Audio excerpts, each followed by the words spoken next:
Të shtunën që lan pas u bë e mundur gjetja e trupit të pajetë të 30 vjeçarit Jurgen Karaj nga fshati Fullqeti i Bashkisë Klos, i cili u rrëmbye nga rrjedha e ujit pas një aksidenti bashkë me shokun e tij Andilosha me 10 janar të këtij viti.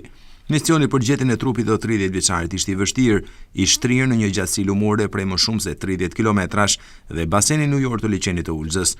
Ndërkohë trupi i tij u konstatua në hyrje të liçenit aty ku bashkohet rrjedha e lumit të madh me zallin e Urakës.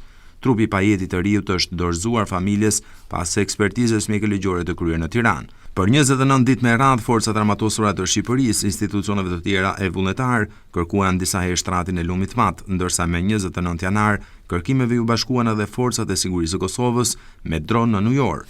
Në datën 7 shkurt u bë e mundur gjetja e trupit të riut, duke mbyllur përfundimisht misionin e forcave të armatosura të dyja shteteve. Në shenjë falënderimi, Bashkia e Klosit vlerësoi me mirënjohje komandantët e operacionit të dyja shteteve, duke vlerësuar lart kontributin e të gjithë atyre që u angazhuan. Po ashtu, komandanti i përgjithshëm i Forcës së Sigurisë së Kosovës, Bashkim Jashari, dekoroi pjesëtarët e njësisë së kërkim shpëtimit të regjimentit të mbrojtjes civile të Gardës Kombëtare të FSK-s, të cilët kanë qenë të angazhuar në operacionin humanitar në kërkim të 30 vjeçarit Jurgen Karaj.